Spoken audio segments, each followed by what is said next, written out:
बिस्मिल्लाहिर्रहमानिर्रहीम। अस्सलामु अलैकुम वरहमतुल्लाहि वबरकातुहू। आज के लेक्चर में इंशाल्लाह हम सीएसएस की कुछ मज़ीद प्रॉपर्टीज़ को देखेंगे कि हमने अगर अपने जो डॉक्यूमेंट है उसको मज़ीद अगर उसको कलरफुल ज़्यादा करना है, उसकी हमने चीज़ें ज़्यादा सेट करवानी है कि उसके बाद हमारे पास वेब कंटेंट ज़्यादा है, उसको हमने एक प्रॉपर लेआउट के अंदर लेके आना, तो उसका मज़ीद कुछ जो प्रॉपर्टीज़ हैं हम उसको देखते हैं, फिर इंशाल्लाह हमारी चीज़ें काफ़ी हद तक मज़ीद क्लियर हो जाएंगी। सबसे पहली बात यह है कि आपने एक ही वेब पेज के अंदर फ़ॉन्ट का जो स्टाइल होता है वो डिफरेंट होता है, ठीक है। आपने किसी भी टैग को, किसी भी क्लास को कॉल करते हुए, किसी भी आईडी को कॉल करते हुए आपने एक फ़ॉन्ट फैमिली कैसे आपने उसकी चेंज करनी, जो फ़ॉन्ट एक नया ऐड करते हैं वो उसका हम इंशाल्लाह अपने नेक्स्ट लेक्चर्स में देखेंगे।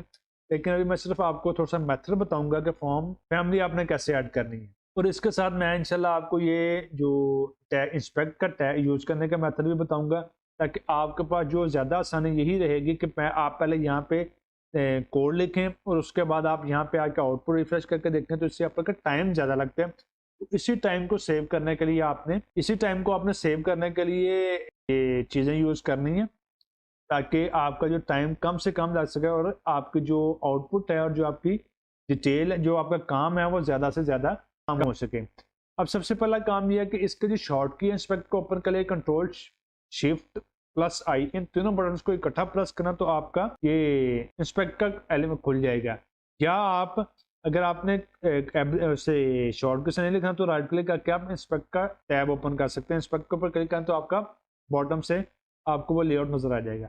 अब इस लेआउट की अब इस जो है इंस्पेक्ट का एलिमेंट है, आप इसकी पोजीशंस खुद सेट कर सकते हैं। आपने राइट साइड बार में लेके आना है, या आपने बॉटम के ऊपर लेके आना है, या आपने लेफ्ट साइड बार के ऊपर लेके आना है, या आपने एक अलग विंडो के अंदर एज अ पॉपअप के ऊपर शो करवाना है। ये आपके ऊपर डिपेंड करता है, क्योंकि मुझे ज्यादातर ये बॉटम के ऊपर जरूरत पड़ती है, तो मैं ऐसे बॉटम के ऊपर ही लाइक करता हूँ। मैं उसको अपने हिसाब से एडजस्ट कर रहा हूँ, आप अपने हिसाब से चीज को एडजस्ट कर सकते हैं। नेक्स्ट चलते हैं। बेसिकली सबसे पहले बात की थी कि हमने फॉन्ट फैमिली कैसे इंक्लूड करनी है, तो मैं ओएल के टैग को आपको यहाँ पे बताता हूँ कि मैंने अपने फॉन्ट फैमिली कैसे इंक्लूड करनी। Font dash family, font family simple ये है कि आपने यहाँ पे ऐसे ही है कि font dash family is equal to, अगर फॉन्ट फैमिली की वैल्यू देना कि जो आपने प्रीवियसली ऐड की हुई है, आपने उस फॉन्ट फैमिली को कैसे ऐड करना है। अभी हमें इफेक्ट तो फ्रंट एंड पे कोई नजर नहीं आ रहा है यहाँ पे ऊपर, क्योंकि हमने इस नाम की फॉन्ट फैमिली इंक्लूड कोई नहीं करवाई हुई। लेकिन अगर हमारी इस नाम की फॉन्ट फैमिली इंक्लूड होती तो हमें लास्ट में इफेक्ट नजर आता है। ये इंशाल्लाह हम नेक्स्ट लेक्चर में इसको दोबारा रिवाइज कर लेंगे, दोबारा देख लेंगे कि इस चीज को हम कैसे बेहतर तौर पे ऐड कर सकते हैं। फिर उसके बाद चीज ये है कि आपने आपने देखा होगा कि डिफरेंट वेब कंटेंट के ऊपर या एमएस वर्ड के ऊपर है कि आपका अगर पूरा उर्दू का कंटेंट है तो वो राइट साइड से शुरू हो रहा है, आपका कोई पेज का टाइटल है तो वो सेंटर में शुरू हो रहा है या लेफ्ट साइड में शुरू हो रहा है। आपने अपने हिसाब से देखना है कि आपने इस चीज को, इसकी जो अलाइनमेंट है वो सेट किस हिसाब से करनी है। तो उसके लिए हमारे पास अलाइनमेंट के लिए यूज होता है टेक्स्ट डैश अलाइन। ये जैसे मैं यहाँ पे लेकर रहा हूँ टेक्स्ट डैश अलाइन, तो हमने अलाइन के ऊपर उसे बता देना कि इसने राइट के ऊपर लेके जाना है, लेफ्ट पे लेके जाना है, या सेंटर में लेके जाना है, ठीक है, या सेंटर। अब ये लिस्टिंग के ऊपर अप्लाई हो रहा है, लिस्टिंग हमारी है नीचे। अब ये देखें मैंने इसके ऊपर अप्लाई टेक्स्ट, इसके ऊपर अलाइनमेंट अप्लाई की थी, तो ये टेक्स्ट लाइन सेंटर, इसने अलाइन को सेंटर में ले आया। पहले लेफ्ट साइड पे था, बाय डिफॉल्ट वो लेफ्ट पे था, लेकिन अब अगर मैं एंड करूंगा तो ये फ्लैग अलाइन राइट, अगर इसे राइट भी कर सकते हैं आप, सेंटर भी, एंड भी कर सकते हैं। तो उसके बाद जस्टिफाई ये है, जस्टिफाइड आपने कंटेंट देखा होगा कि आपने जो आपका सपोज एक से ज्यादा लाइनों का पैराग्राफ है, तो आपने उसका ना जो आउटर बॉर्डर्स हैं, क्या सपोज लेफ्ट से जहां से स्टार्ट हो रहा है कंटेंट, या राइट से content start, right to left या लेफ्ट टू राइट, इंग्लिश है तो लेफ्ट टू राइट और उर्दू है तो राइट टू लेफ्ट। ये जो कंटेंट आपको जा रहा है, तो आपके जो किनारों वाले हैं, किनारों से सारी चीजें बराबर होनी चाहिए। वो सिर्फ जस्टिफाई से ये है कि आपके वर्ड्स के अंदर स्पेसिंग ज्यादा कर देगा, लेकिन आपके कंटेंट को ब्यूटीफाई करके शो करेगा।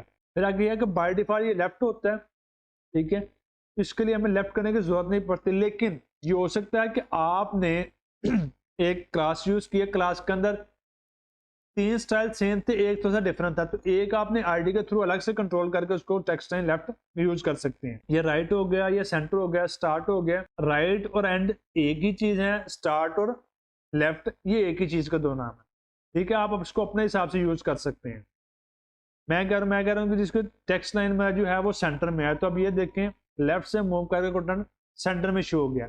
अब ये हमारी डिफरेंट है, अपने यहाँ पे भी ऐड कर रहा हूँ टेक्स्ट लाइन सेंटर, तो ये उसने हमें टेक्स्ट लाइन को हमें सेंटर में शो करवा दिया। अब इसमें पेज को रिफ्रेश कर रहा हूँ तो हमारा टेक्स्ट लाइन जिस क्लास का जहां जहां इफेक्ट हो रहा है वो हमें टेक्स्ट लाइन वैसे ही शो करवा रहा है। जो तमाम जिस जगह पे ये ABC की क्लास यूज हुई है वहां पे हमें टेक्स्ट लाइन सेंटर में शो करवा गया। 1, 2 और 3 जगह पे ये यूज हुई है, लेकिन ये एंकर टैग के ऊपर नहीं है, ये इनपुट टाइप्स के ऊपर नहीं है, तो इस वजह से हमें चीज यहाँ पे शो नहीं हो रही।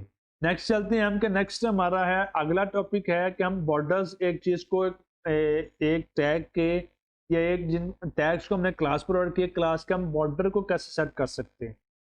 बॉर्डर को सेट करने से ये है कि हमारा वो एक बॉक्स बन जाता है और बॉक्स के अंदर हम चीज़ों को सेट कर सकते हैं। तो फिर हम अगेन इंस्पेक्ट के टूल के अंदर ही हम यहाँ पे ही करेंगे बॉर्डर। बॉर्डर के अंदर हम 3 वैल्यूज पास करते हैं।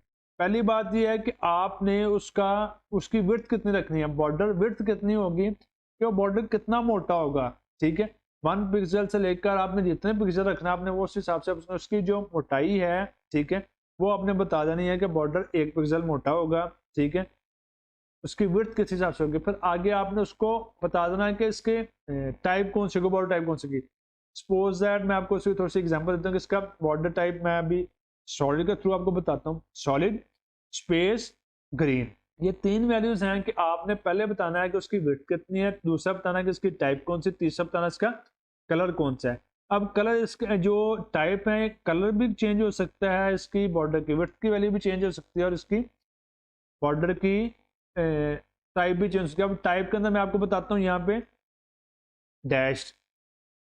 ठीक है, डैश है जिस तरह डैश ये है, ये आपको ये इस हिसाब से आपको डिफरेंट जो स्टाइल्स हैं वो शो कर देगा आपको। ये आप पर डिपेंड करता है कि आपने बनाना डॉक्यूमेंट किस हिसाब से, आपने स्टाइल लगाना कौन सा है, तो इसको आप अपने हिसाब से ऐड कर सकते हैं। अब मैं जो ये इफेक्ट है मैं सिर्फ यहाँ पे शो करवाता हूँ जिसको मैंने आईडी असाइन की हुई है। बॉर्डर 1px डैश्ड ग्रीन, और मैंने सिर्फ एक टैग को आईडी असाइन की हुई है, तो इस वजह से एक नहीं सॉरी 2 टैग्स को आईडी सेम आईडी है, तो इस वजह से ये 2 को कर रहा हूँ। तो मैं एक टैग से आईडी खत्म कर रहा हूँ ताकि हमारा जो ये एडिटर के अंदर शो का ये एरर भी खत्म हो और हमारे पास आउटपुट में प्रॉपर रिजल्ट शो होना शुरू हो जाए। बॉर्डर का आप अलग से भी 3 वैल्यूज पास करते हैं कि बॉर्डर विड्थ इतनी हो, बॉर्डर कलर इतना हो और बॉर्डर टाइप इस हिसाब से हो। आप एक ही स्टाइल के थ्रू या एक ही प्रॉपर्टी के थ्रू आप तीनों वैल्यूज पास कर सकते हैं। नेक्स्ट हम चलते हैं कि हमारा जो मार्जिन हैं कि बेसिकली आपने देखा होगा कि आपका जो एलिमेंट है वो आपको राइट आउटसाइड से राइट लेफ्ट से स्पेसिंग ले रहे हैं। कि सपोज है ये हमारा पैराग्राफ का ये हमारा पैराग्राफ है। अब ये देखें ये टॉप से और बॉटम से इसका देखें कलर चेंज हो रहा है, ये ना कुछ स्पेसिंग ले रहा है। इसका मतलब ये है कि इसने कोई ना कोई इसको स्टाइल दिया हुआ है, कोई ना कोई प्रॉपर्टी दी है, इसका इफेक्ट हमें यहाँ पे शो कर रहा है। ये प्रॉपर्टी बेसिकली इसकी है डिफॉल्ट, ये इस लेयर है मार्जिन लेयर है टॉप और बॉटम से। मैं मार्जिन खत्म मैंने जीरा कर देता हूँ, आपने आउटर साइड से जो वैल्यूज हैं वो खत्म हो गई हैं और वो उसने बिल्कुल जीरो कर दी है। अब यहाँ पे हम 4 वैल्यूज पास करते हैं। 4 वैल्यूज हिसाब से कि मार्जिन टॉप कितना होगा, राइट कितना होगा, बॉटम कितना होगा, लेफ्ट को होगा कि आपने क्लॉकवाइज चलना है वैल्यूज को लेके, पहले टॉप फिर राइट फिर बॉटम एंड फिर लेफ्ट। आप इसको 4 अलग अलग तरीकों से भी आप अलग अलग भी दे सकते हैं। Margin dash right 1 pixel, margin dash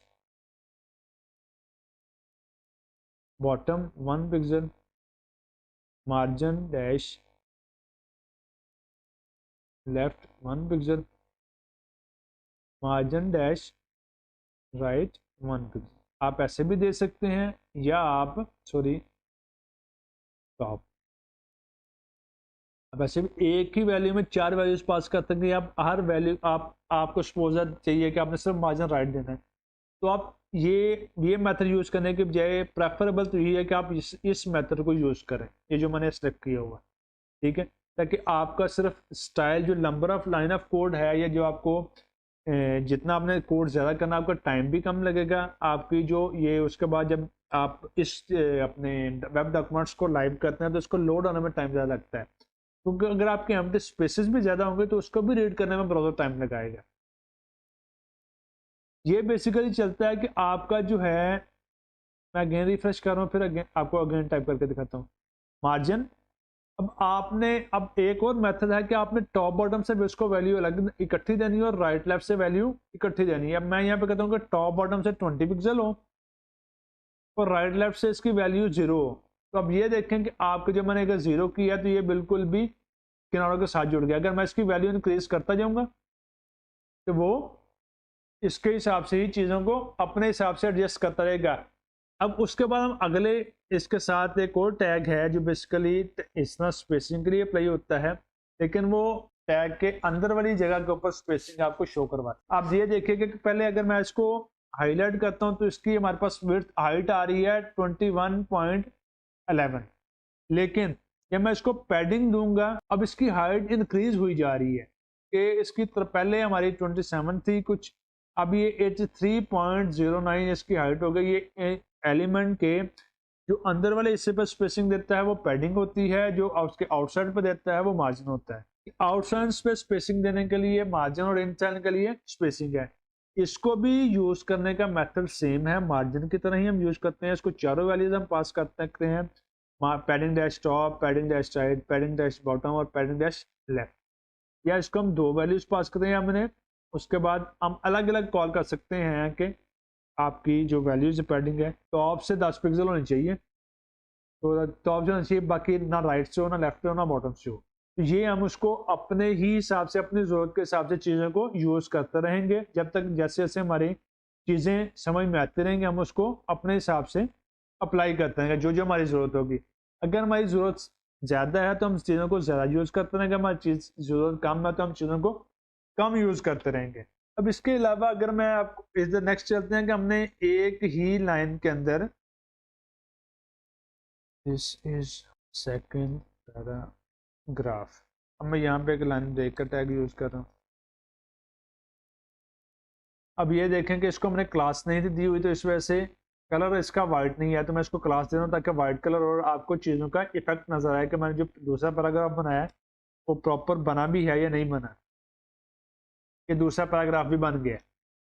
अब मैं आपको एक ये है कि फ्लोट लेफ्ट और फ्लोट राइट का फंक्शन बताता हूँ कि आपने एक एलिमेंट को लेफ्ट साइड पे शो करवाना, दूसरे एलिमेंट को राइट साइड पे शो करवाना और एक ही लाइन में शो करवाना है। ठीक है, तो आप इसको किस हिसाब से शो करवाना, आप ये देखें पैराग्राफ है, पैराग्राफ अपनी विड्थ ऑटोमेटिकली 100% लेता है। एक लाइन में बाय डिफॉल्ट एक ही पैराग्राफ आ सकता है, एक से ज्यादा पैराग्राफ नहीं आ सकते।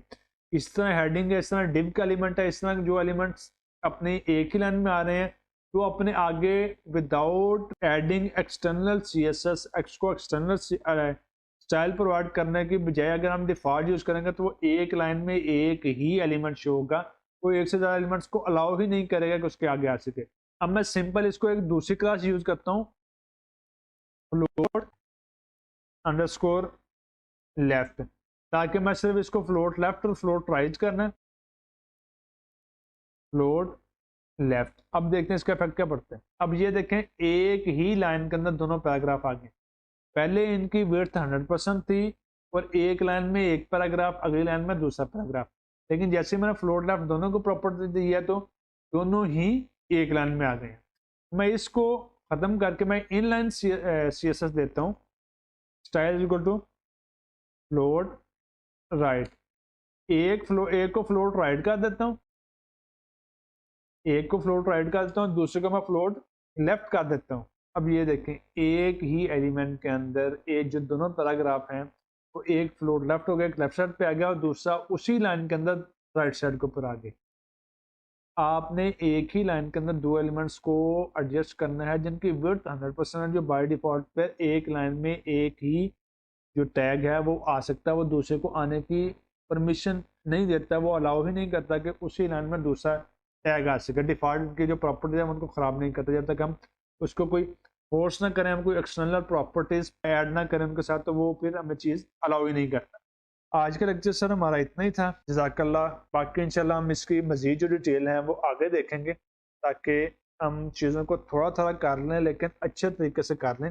जज़ाकुमुल्लाहु खैरा, अहसनुल जज़ा फिद दुनिया वल आखिरह। अस्सलामु अलैकुम व रहमतुल्लाहि व बरकातहू।